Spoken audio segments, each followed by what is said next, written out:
We are ready. Okay. All right. Start. Hopefully no one messages me while I'm doing this. Okay, do you have somebody to open the door while you're doing this? My team should be able to respond. Okay. Online. Okay, sweet. Hello everybody, thanks for coming back. This is the second part of GTO and how solvers work. And we're going to be talking about, basic GTO heuristics.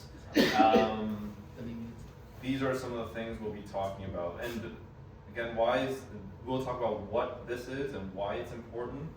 And just a bunch of the basic concepts that you need to have in order to get a beginner level understanding of how the solver works. If you recall from the previous one, we talked a little bit about what does my range look like, what does Bill's range look like, what is the goal of this combo, and what sizing applies to the right pressure. So let's get to it. What is it and why is it important? Well, first and foremost, we are not going to be memorizing outputs, although there are certain things you should be memorizing in terms of what the chart says based on a certain spot and all these other things. Again, these are point of references. You don't actually have to follow them to the T. They adapt based on what kind of player you are, are you aggressive, are you tight, things like this.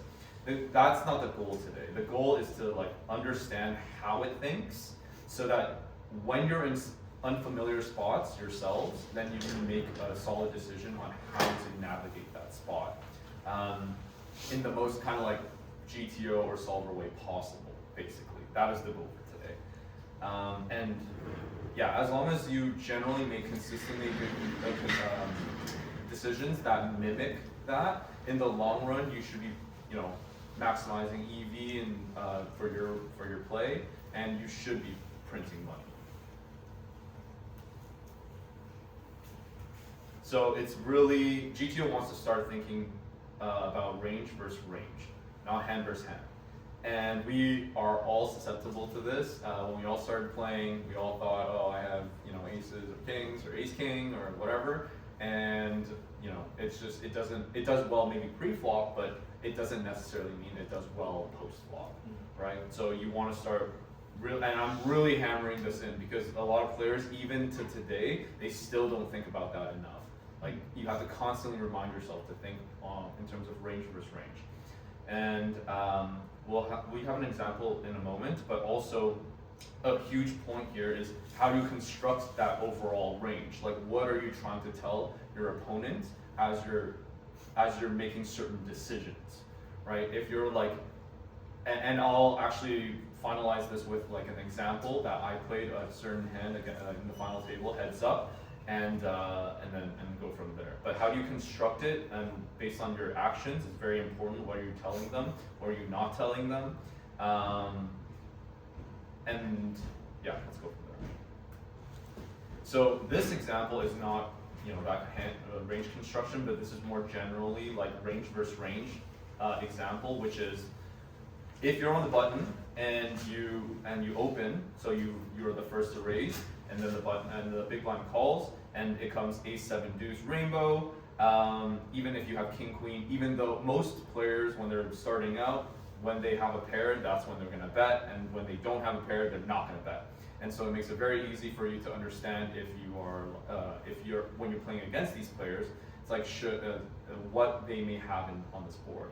So, but instead of thinking hand for hand and range for range, and think range for range instead, you as the pre-flop opener, or in other words, pre-flop aggressor, you should have a lot more of the ace X's and more of the overpairs and just generally strong hands. So you should be c-betting pretty frequently, and you're just gonna get people who have absolutely nothing to fold most of the time, 7 to maybe call, and then you'll start to extract some value, maybe weaker ace X hands to call. But then if you evaluate as the turn and the flop come out, and you notice they are playing with a weaker ace X, you might be able to bet very large on the turn or the river and get them to fold a better hand. So yeah, and the villain has to respect your range in those cases. So yeah, that's just a very basic example of range versus range. Vincent, I think there was a question here. Yeah. Sure. You just said C betting. Can you C explain betting that is with the three bet? continuation betting. Oh, it's not 3-bet. I thought it's like. It's not 3-bet. No, Oh, 3-betting. C betting. The definition of C betting. Yeah. Just a quick C explain. bet is means continuation bet, and it just means whoever was the pre-flop aggressor, whoever took the pre-flop aggressive route, Okay. and they continue to bet on the flop on when it comes out. Okay. That is the definition of a C bet. Okay. Okay. Yeah. Got it. Thanks. And it also changes too. Just because you open first, then somebody 3-bets, then you call. If you were the first one that opened, and then someone 3-bets, like it doesn't mean you were the first to. You were the first to be the aggressor, Right. but then somebody else decided to take that aggressive line. Yes. So that now they're prioritized as the new aggressor. Okay. And so now that C-bet would, that at least that term would be Belong to followed that on person. for Okay. that person Got that it. did the 3-bet. Thank you. Same with 4-bets, whoever did the Mm. last aggressive action on the previous street is the one that C-bets. So Vincent, in this example, you're saying if we raise the button and then the big blind calls, this Yeah. flop comes, the big blind checks, Sure. we're gonna bet, or the solver's gonna tell us to bet frequently, and you're saying, you said even if we have king queen, but the solver's gonna say to bet frequently when you have an ace, when you don't have an ace, Yes. when you have worse than king queen, is that? Yeah, what you're saying? so you want to be betting with your entire range, basically, on the button.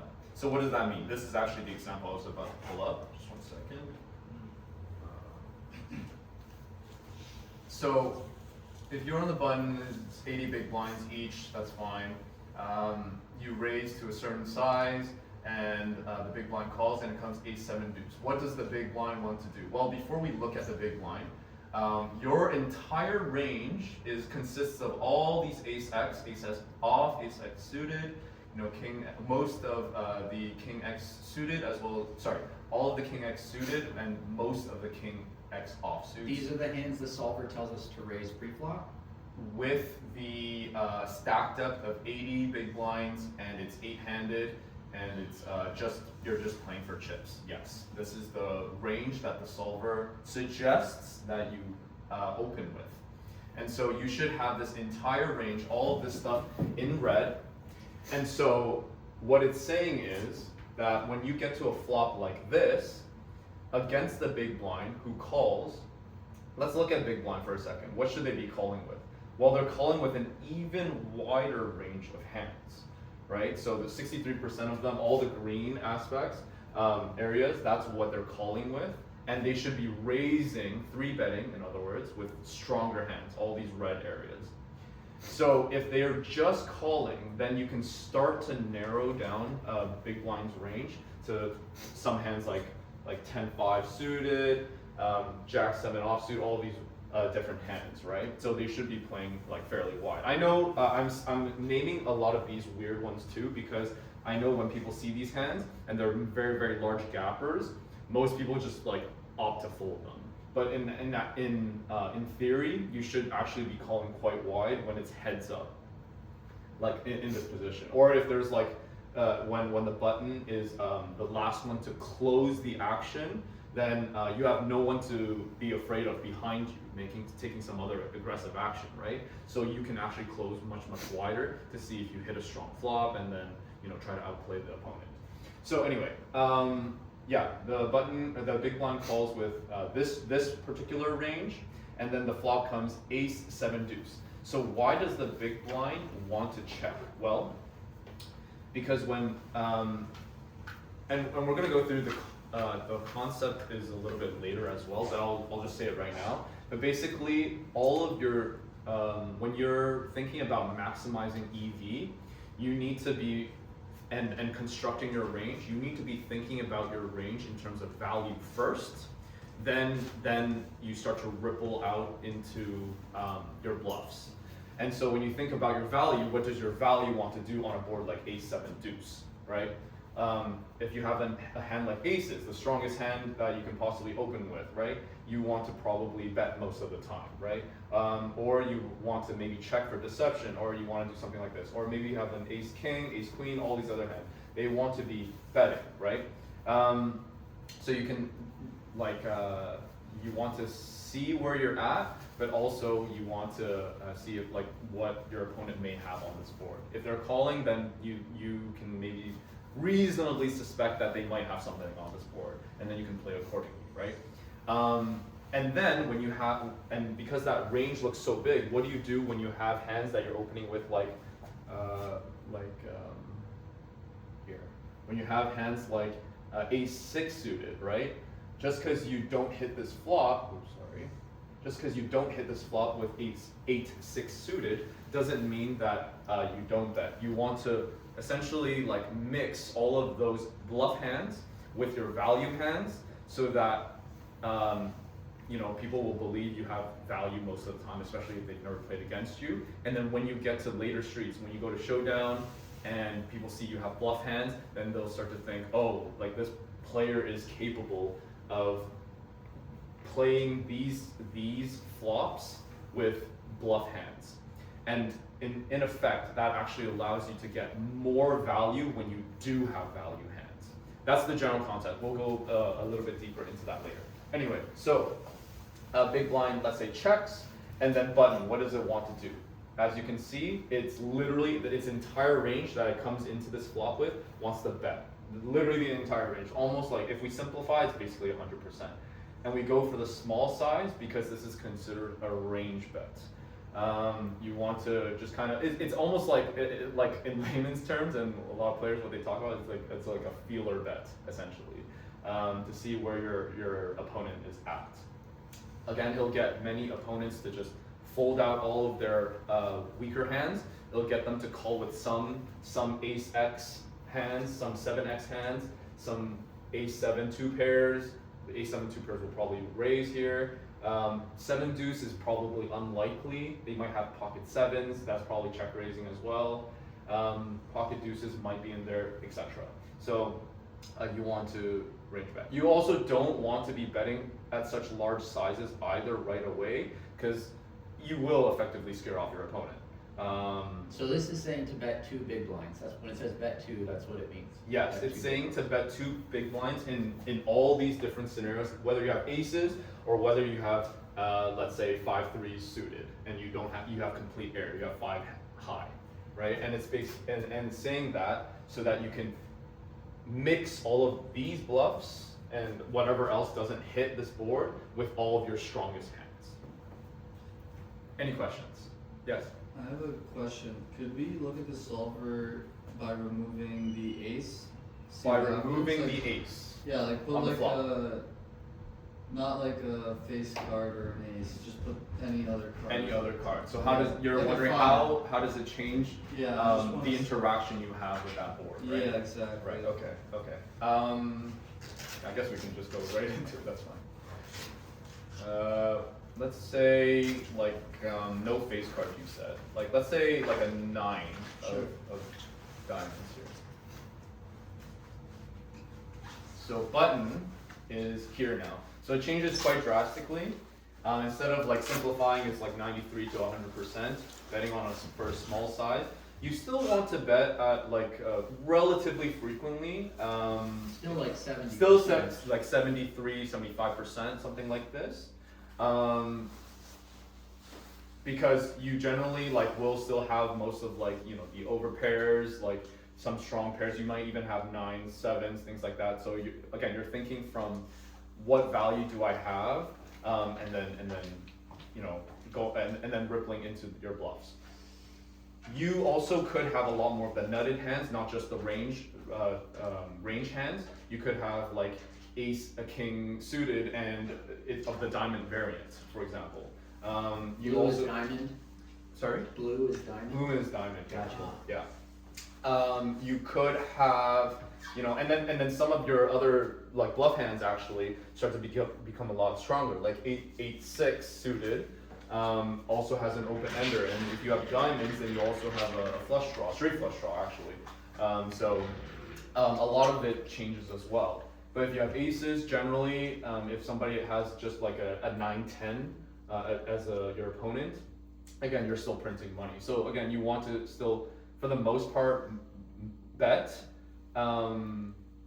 at a pretty large, wide frequency, but you start to mix a higher frequency of checks because it's possible that your opponent could have a lot more of the straight combos, especially if you have like ace X or something like that, or king X. You don't block any of those like 8-6, 8-5 type hands or whatever, so your opponent is slightly more likely to have some of those. Anyway, this gets quite deep, but you can literally talk about this like forever. Vincent, can I ask a question? Sure. Sorry if this is jumping ahead, but I'm looking at this and I'm seeing that other than the big pairs, there's almost no pure bets and there's almost no pure checks. Like there's very few hands that we always check, and there's just like 5 or 6 hands that we always bet. So realistically, like in game, like what do we do? How do we apply this when everything is mixed? Like every individual hand, the majority of the individual hands are mixed between checking and betting. How would we adapt this and apply it to like the game we're gonna play tonight or tomorrow or something? Yeah. So when you're in spots like this, where it's like ace 10, right? Like, and you have absolutely nothing, you just have ace high, whatever, and it's like very, very mixed between like bet, roughly 50%. I would probably, like if I was playing today, I would probably just bet that every single time. And the solver is saying mix a bet and a check, so what should we do? Yeah, so it depends. Like when we went back to like the previous class, we talked about a little bit about player profiles and like how to navigate them. If you find that like the opponent, let's say in the big line, yes, they understand preflop, they call out a very decent range against your big button open, then you might want to take the aggressive route and opt to bet most of the time against that player, because you know that they're gonna fold way too often, let's say on the flop, right? On most flops. So you might opt for that instead, and you're essentially opting for the decision that exploits that particular player. So that's how I would probably think about it in terms of whether to bet or check. If I know like I hit a really strong like draw, or like I have like aces in the spot or whatever, then I might change my strategy to play it as like a check call strategy on this flop instead. So I might end up checking for some form of deception with my overpair, but also like see what the opponent does. If they start betting, yeah, I could like reasonably assume they might have some like 10, 9, 9, 7s, like pocket 9s, pocket 7s, all kinds of stuff, right? So it does change the way the interactions work, and it changes what the range construction will look like as the hand progresses. But either way, I think usually for me, I would typically opt with understanding what the player would like to do, and then like just Like your opponent, yes, and maximally exploit them.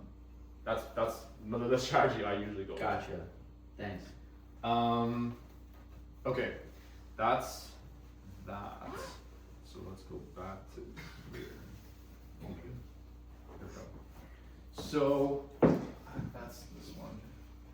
And yeah, so as you can see that this one, like this is just simply talking about the concepts of this, but very basic, but then at the same time, like when we looked into it, you could literally, like the game tree just like goes in so many different directions. And so this is why solvers are so helpful, because when they run like these millions of hands, they've already determined like if it went in all these different ways, it already knows what to do, assuming that both players playing against each other are playing perfect, GTO. But because, as we know, your opponents are never perfect, you tend to want to adjust your strategy to who you're playing against. Most players are almost always making mistakes, by the way. Almost always. No, I was looking at everybody. Almost always make mistakes. No,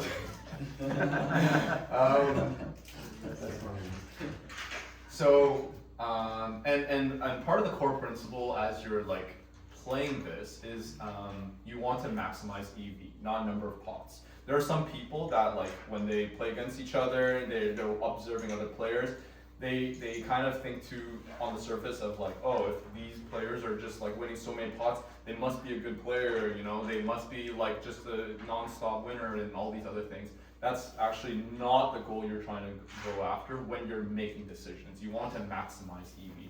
I'll even give an example like at the very, very end of like all of the different things I thought about to playing that hand. Anyway, so yeah, maximize EV. So a few common leases: checking medium hands to win at showdown, or avoiding bluffs because I might lose, or things like that. What do I mean by this? Well, like some medium strength hands, maybe you have like middle pair or like bottom pair or something like that, but you have a draw. You decide to check it instead because you have a feeling that your opponent is continuing with like top pair or over pair or something like that. For some reason, you have a feeling about that. And you think maybe I have a chance to win a showdown, so then you decide to not go for that bluff. You decide to not continuation bet on the turn as well, and you decide to opt for a check, and then your draw misses, and then you both check, showdown, you have your bottom pair, let's say, and then you lose the top pair, right? You want to sometimes make those bets. You want to, because when you start playing range versus range, then you start to have to look at where can you find all of the different edges against your opponent. And in order to do that, sometimes they have the stronger hand, but sometimes they have the weaker hand as well. And you want, and if it's very, very close, sometimes the difference between winning a pot and losing a pot is literally taking the aggressive action. Because usually players don't know what to make of aggressive action oftentimes. So you want, if you end up betting, maybe you make them fold the best hand. More often than not. There is another example for this one. Let me see. So we have this hand right here. Let's say you're under the gun, and you have ace 7 suited. It folds around to the button, and they call. By the way, whenever I talk about certain hands with under the gun, and then, you know, button or cutoff versus button, or button versus big blind, or like small blind versus big blind, these are generally the most played out configurations.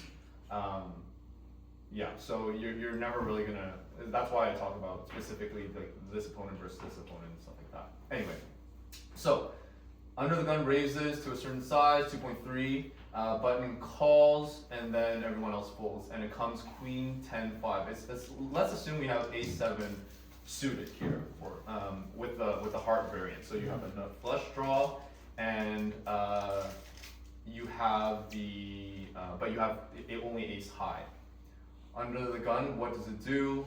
It probably wants to, you know, similarly to the first example we talked about, now we're building on top of it, is you want to probably bet most of the time. Especially when you hit your draw, you want to have more money in the pot, right? And you likely have a lot more of the ace queens, maybe some of the ace 10s, maybe some of the queen 10s, pocket queens, pocket 10s. So you want to c-bet quite often. So you're saying against our opponent who called on the button, they're not going to have pocket queens very often, they're not going to have pocket 10s, because we would have expected them to 3-bet us, to re-raise us before the flop. At 80 big blinds, yes. On the button, if they have a hand like pocket queens and pocket 10s, this is what their range looks like. They should be 3-betting with aces, kings, queens, jacks, 10s a portion of the time as well. Depends on how they play it, again. And so if they opt to just call, depends if they know what kind of player you are. They might be trapping with queens, like let's say, but it's very unlikely because again, when you think about this type of stuff, if they're trying to trap specifically with queens, like that's like one combination out of all these possible hands that they could play. And you can even like take it a step further, which is if the player is more of a loose aggressive player, their range is probably like another pip wider, and so you can't immediately put them into only queens. And this is why it's very important not to think about exactly like hand versus hand. You can only reasonably think about range versus range, and then just like do your best to hand read and narrow that range as more things come out, as more information comes out. So, okay, so the button calls here, yes. So yeah, as the under the gun player, you are raising with a bunch of these hands as well, because your raise has to get through so many players, and in order to like contend with that, you have to have like a strong enough range of like tight and strong enough range of hands to contend with that.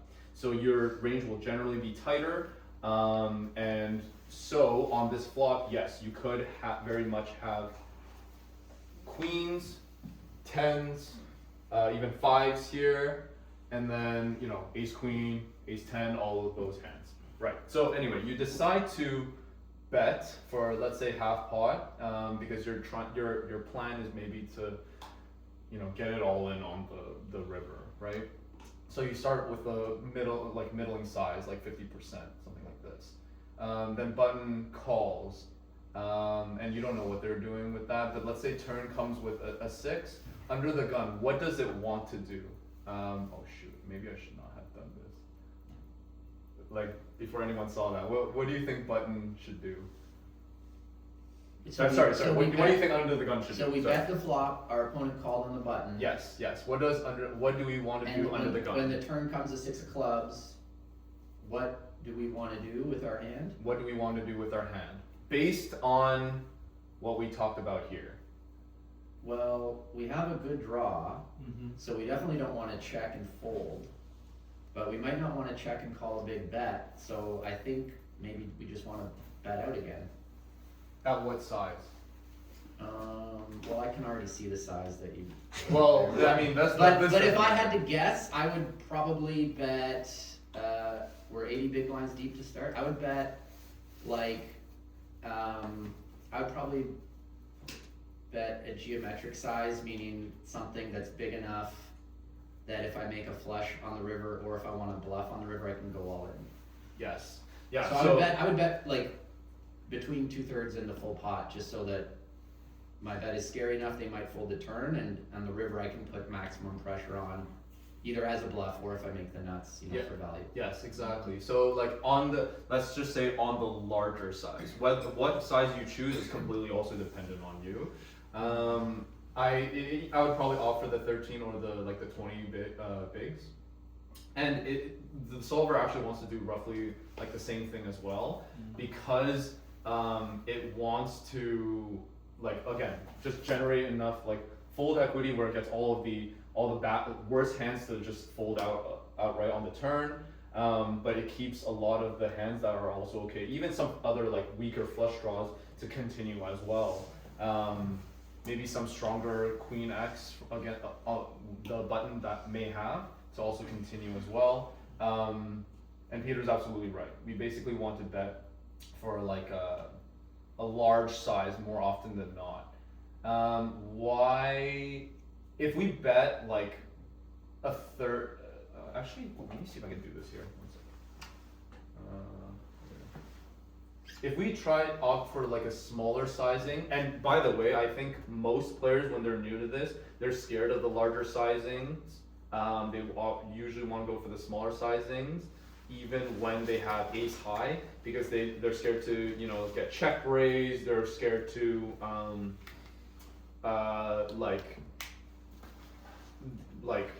sometimes fold when they have absolutely nothing. If they don't hit they don't like the situation where they have absolutely ace high on the river and they have to make a decision on how to win the pot and have nothing to show for it. So small, that's why they offer the small size. The issue with the small size though is that these are actually more prone to get check raised.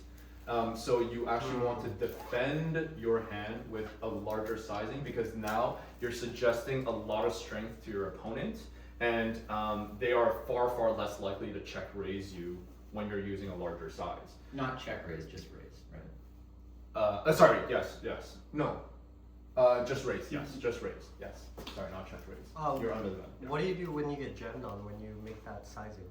With this, when you still make the Like a The pot big size bet? bet?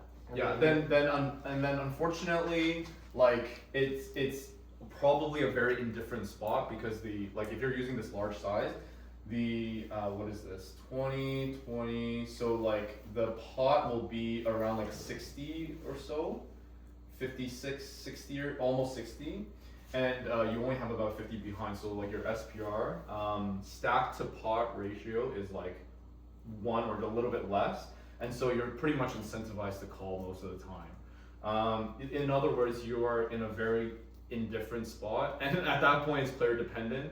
You just want to like, it's up to you whether you want to call or not. But when you pick a small size, check raises look a lot, you show more weakness, and check raises look a lot stronger. So if they just go all in, I think for me, I probably just call it, and then you're just hoping to hit. And then if they have they probably do that with pocket tens or something like this.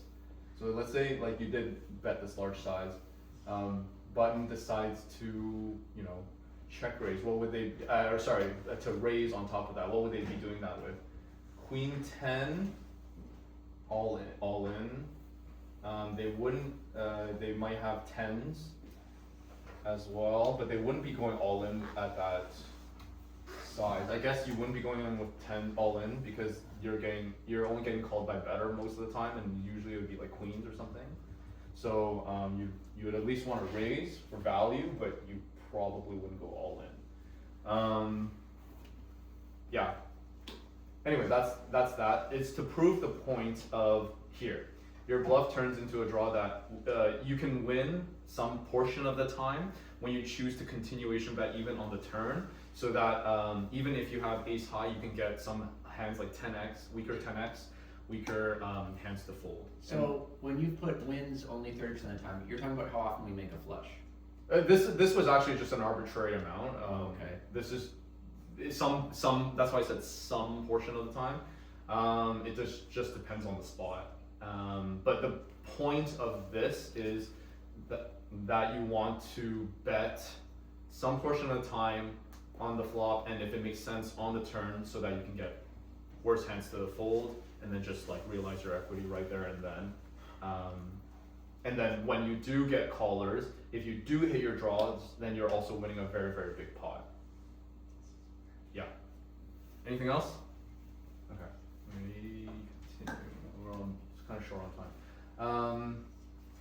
And then because you're trying to maximize EV, also most of your EV comes from nutted hands. This is what I was talking about earlier in the first example, where when you're thinking about your range, you are starting from value first, then you're rippling over to like your bluff hands, and you're doing this very simply because like when your opponent sees that you only ever have like aces, and you're an OMC, let's say you only have aces in any particular spot, whenever you have aces, whenever you raise, they're just gonna fully exploit you by folding every single time.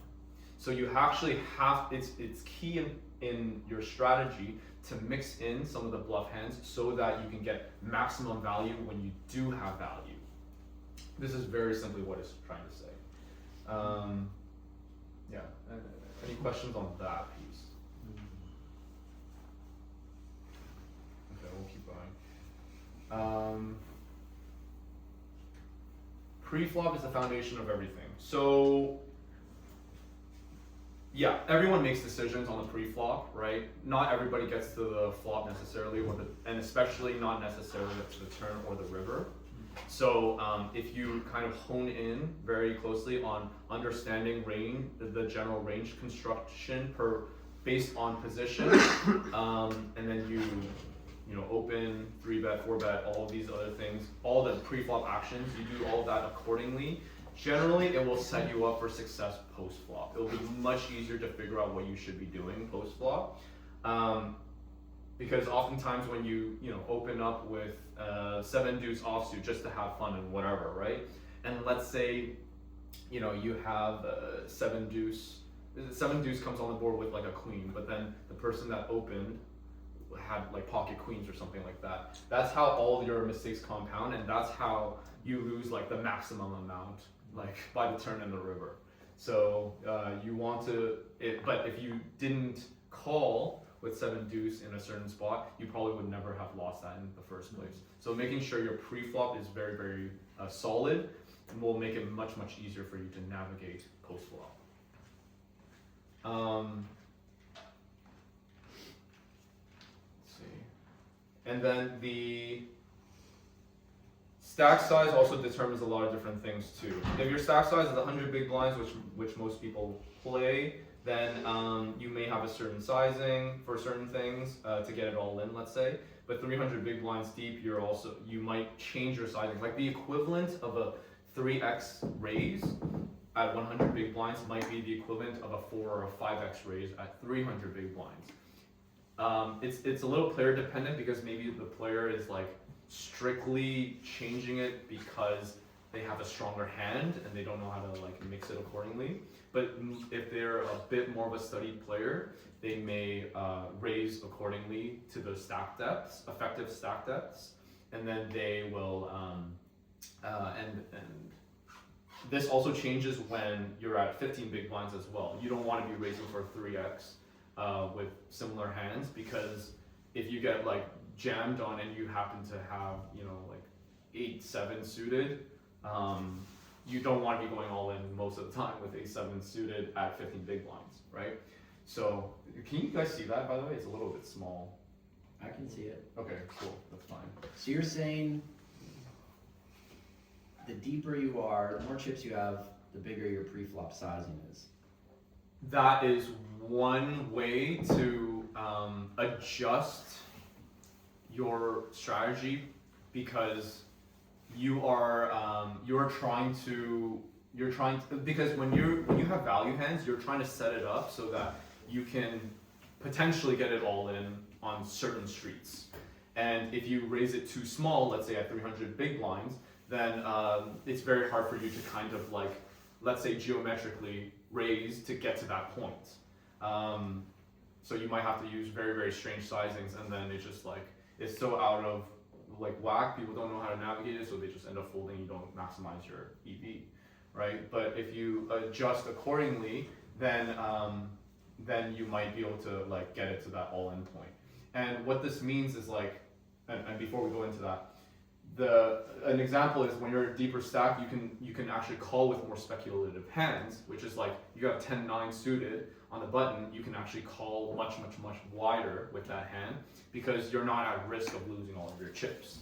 You can just call against most raises, against most opens in different positions, and you know, just try to make the best hand, and you're in position, you know, outplay them. So suited connectors, oh, that's a mistake there. Suited connectors gain a little bit of value, small pairs also gain a little bit of value, and big over pairs, they lose a little bit of value as well. So that's how it changes if you're going deeper. But as you go more shallow, then your range also tightens as well. Where is it?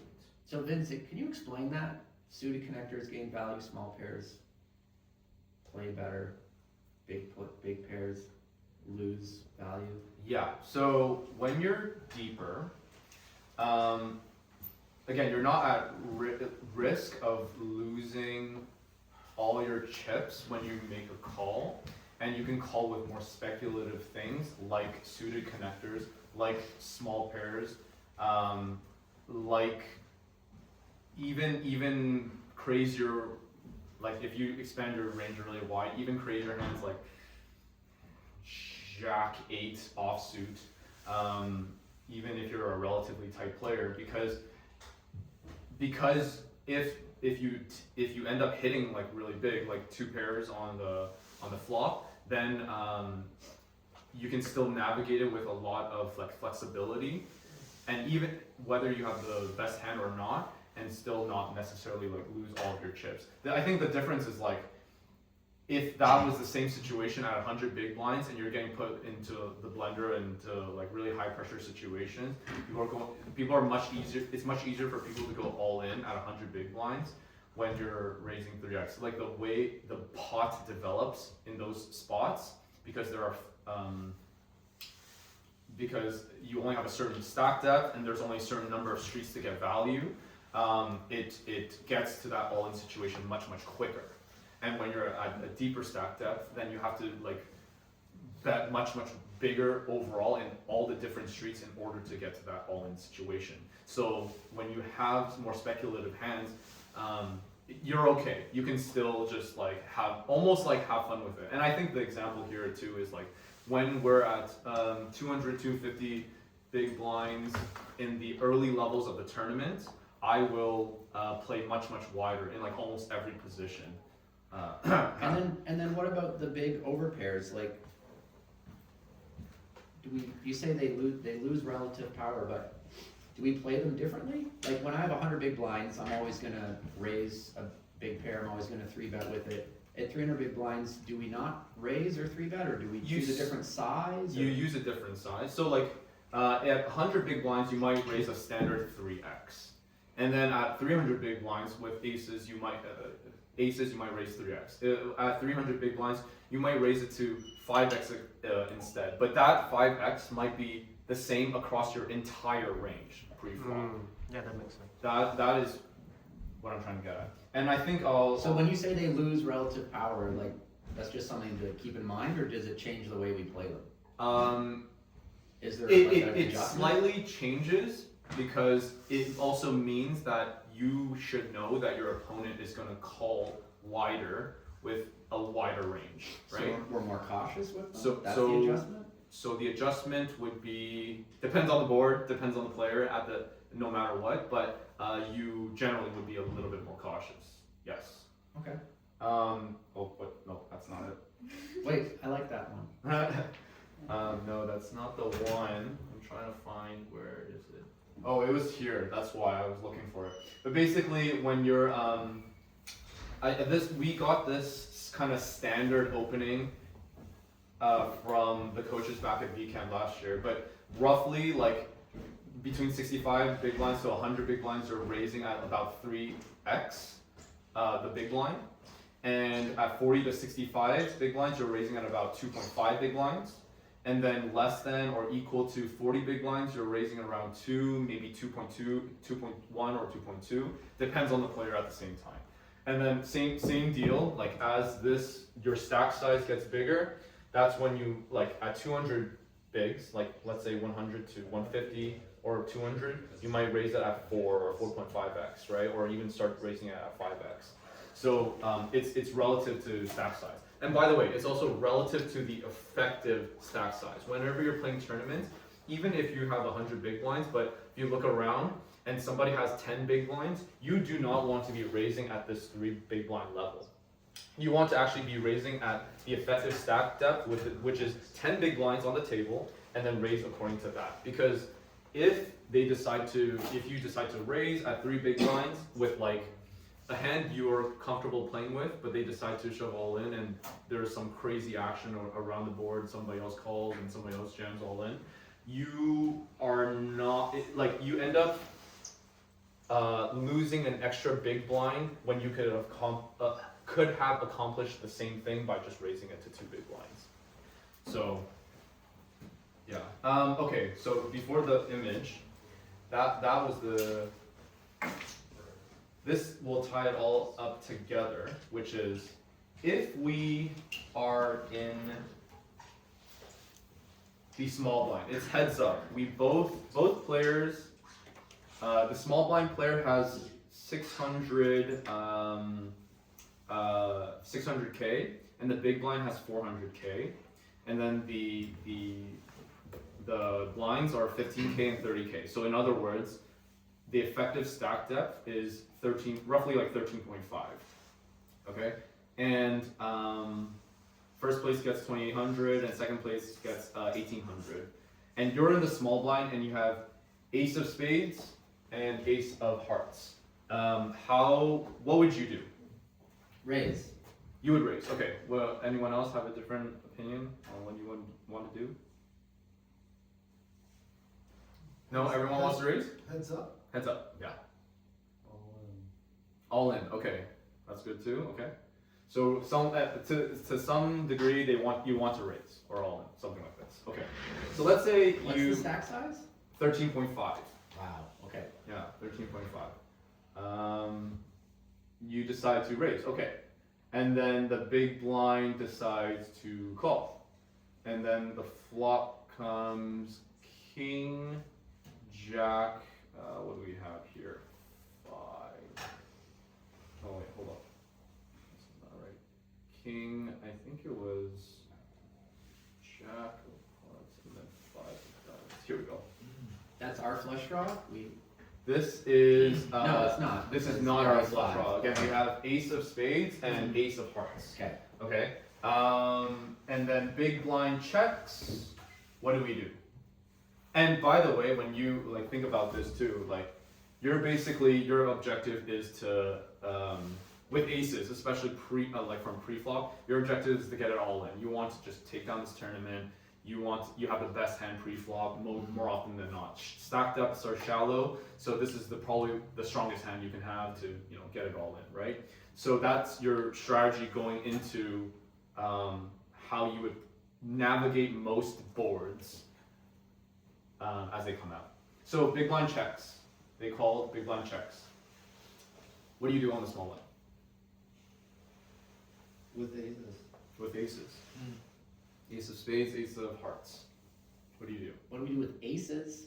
Yes, we in the small blind have aces. What do we do on this board? And we have 13 big blinds. And we have 13. We started with 13.5 big blinds. Yes. Okay. I would be betting, honestly. Yeah, I'd bet like 1.5 big blinds, maybe 2, maybe 1.5. 1.5 big blinds. 2. Okay. Anyone else? I would go half pot. Half pot right away. Okay. Okay. Let's try the 1 or the 1.5 because based on everything we learned today, we want to kind of do a range bet on like most boards with your strongest hands, right, and with your range. So let's say like 1.5. And what are we doing that with, right? Yes, aces wants to be raising. Okay, that's fine. We want to, it says like if we simplify, instead of like 97, 98%, 96%, whatever, we are basically raising at about 1 big blind 100% of the time. Sometimes we might choose the 1.5 size or whatever. And actually let's look at EV as well. So what's the best EV play? They're all the same. They're roughly all the same. There's very small differences, but you're actually right. You get a slight EV improvement if you choose a 1.5 size. I don't know if 0.01 counts as. It's still an EV improvement, right? You're maximizing EV, so it's okay. Okay, let's say the button, the big blind calls. Okay. Okay. And then the turn comes in ace of clubs. Oh shit. Okay, big blind chooses to check. What do you do to get max value? I'd be checking. You'd be checking. How much did we bet on the? 1.5. 1.5. Yeah. We bet 1.5. Yes. And it's heads up? This is heads up. This is for the final one, the first and second place, heads up. We're almost there at the very end of the tournament. What do we do? Oh, we gotta bet something. Okay, we gotta bet something. Big blind checks, what do we do? Give me a size. Maybe 50% of the pot. You think 50%, so 3x? Yes. With the ante, no? Yeah, actually with the ante, this should be like about like 8 or so, by the way. Because that's how we run our thing. So this is slightly incorrect, but it's about there. So big blind checks, let's try half pot. Okay. And then yeah, so then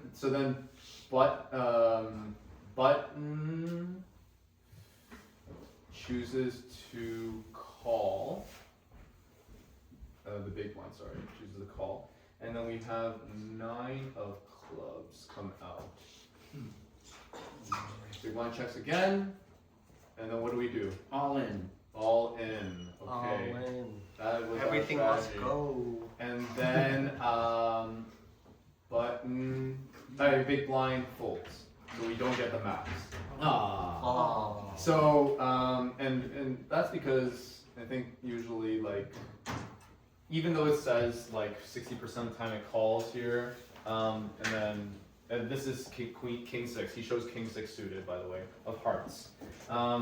Even though Wow, what a fold. he decides to fold instead, right? But 40% of the time you're folding, 60% of the time you're calling, and it's a weird one because I think the line looks so strong with how you guys decided to bet that this player in particular I know would probably opt to fold on the river given the action.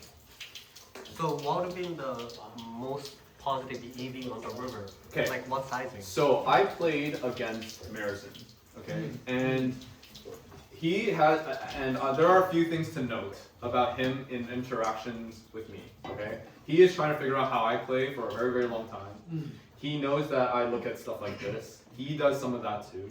And so he knows I have decent range construction, but sometimes I show up with really weird hands, I'm capable of bluffing, all of these different things, right? So what ended up happening is, in order for me to win this and get it all in, and for him to call, I decided to, at this small blind, decide to call instead. Vincent, what were the stacks? 13.5. So like, Is effective. I What was the real covering stacks? him. I was at 600k. It was like a little over a You had million chip. 13.5? No. No, he's the effective stack. And you had how much? Like, 20 bits? like 20 something, 20, Okay. 20, 21. Okay. Yeah, there was like a million chips. I had 600k. He had like 13.5 big blinds. It was like 15k, 30k blind levels, right? So small blind, I decide to call. And why did I do that? Well, I know he knows that I should be raising with a lot of ace X and some suited, king X suited as well, and then like jamming a lot of like these hands, ace X offsuits. Or opting to raise them or something like this, and then jamming a lot of this weaker pairs and maybe like, and just raising like small with like some of the kings, queens, jacks, and stuff like that. I'd probably play it in that way. So instead to reverse construct a range against him, I opted to call instead. And if you look at this, aces, this particular hand, wants to, where's the,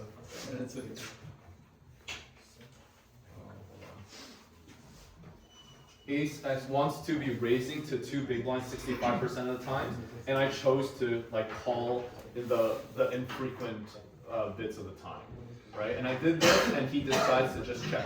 So we go to the flop, and it's king. Then we have the jack of hearts. Oh, what the heck? Oh, that's weird. I am on my limits. Oh, okay. Oh no. Oh no, don't fuck up on me now. Hang on.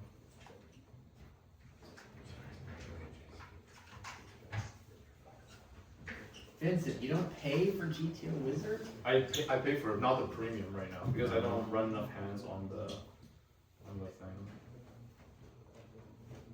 By the way, what's the monthly subscription fee?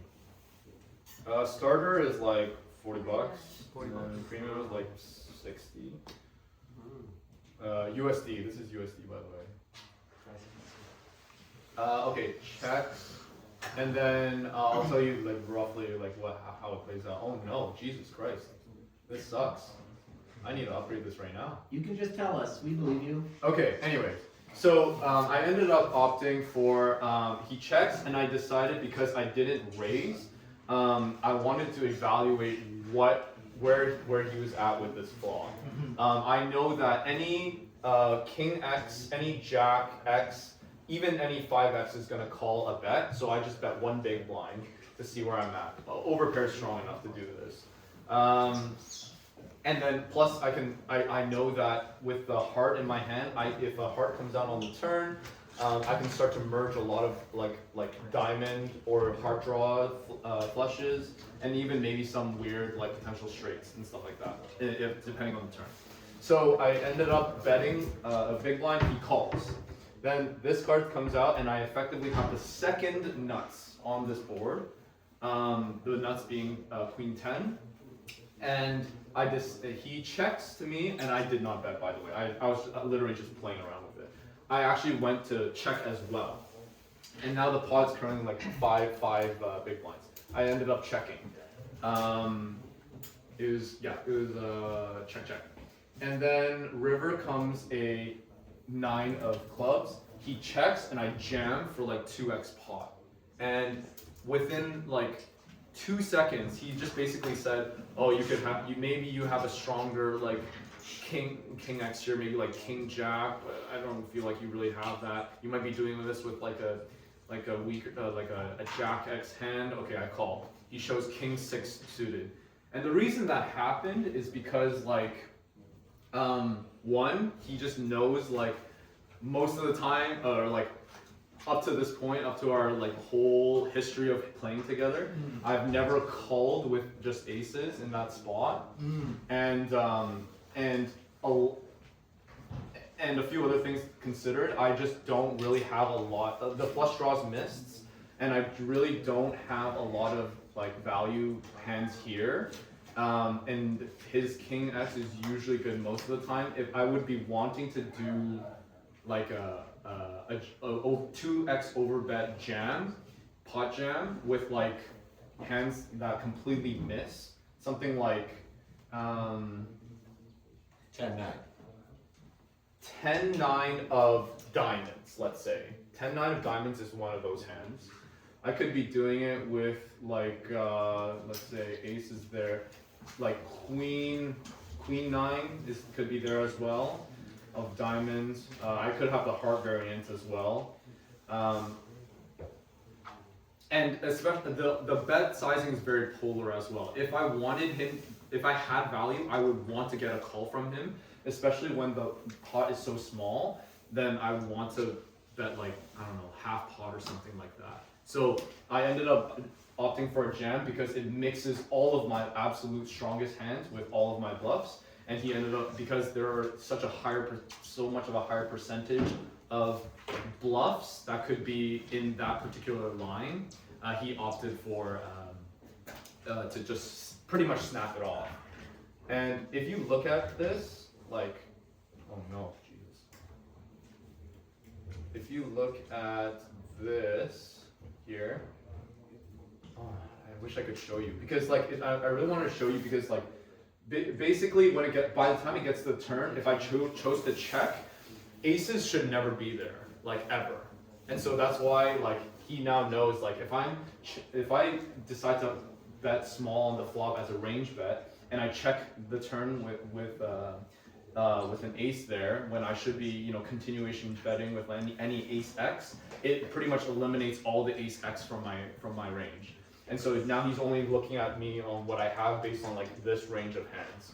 And so needless to say, I ended up getting the max value because I considered like how he would interact with me in that particular hand, and I just knew he would like just call me off. I pretty much knew like he was gonna call me off, thinking it was like a bluff. But yeah, I wish I could show you guys. I'm sorry. That's it. Okay. Anyways, any questions? So we learned Mare is a calling station? No, he calls me a little wider because he knows I'm capable of opening wider and like bluffing with a lot of different things. So yeah, when in particular with me, he's a bit more of a calling station. Maybe at like 5 to 10% more higher frequency. That was a thinking player's call, not a station call. Exactly. Yeah. Yeah, exactly. Thinking player. Anything else? Any other questions? Otherwise, yeah, that's the winning hand, and that was literally the board. And I won a chicken. It's Thanksgiving. Nice. Yeah. I think a lot of people, when they see that, like on the board, they'll be like, oh yeah, of course he wins with aces. But the thing is, it wasn't like it was all in pre-flop with aces versus another hand. I didn't shove it all in right away. I thought, I have aces here, I'm in a really strong spot to like completely win this right here, right now. But shoving will make him fold, pretty much like most hands. And king 6, I don't think he calls close to 15 big blinds with that. He might call like 10 big blinds with that. And because like it's basically blind versus blind, our ranges are so big, and because ace is literally like on the tightest part of the range, I want to like essentially trap him, and so that's why I opted for a call instead. Yes. Did you consider he might have a straight draw though? He might go for it. He could, but like, what are the chances he has like Like a king, queen, yeah, queen 10. 10 there, Yeah. right? I mean, It's very unlikely. Again, like Or when suited, you, right? when like we talked about in some previous examples, when like the player, let's say, has queens or whatever, Yeah. you're putting them on a very exact range, a very very narrow range. You have to play based on like range for range here, and you generally want to think like, okay, do I beat most of his range? What, and then Yeah. again, queen 10 is like the smallest part yeah, of his range. yeah, very small chance. Right, very Yeah. small chance he Sure. has that. If he has it, fine, fair Yeah, enough. I yeah. lose, but I also like at that all-in point, I'll still have like 7 or 8 big blinds left, Sure. right? So I'm still not like completely out of the tournament. Okay. He's far more afraid to get it all in Sure. because yeah.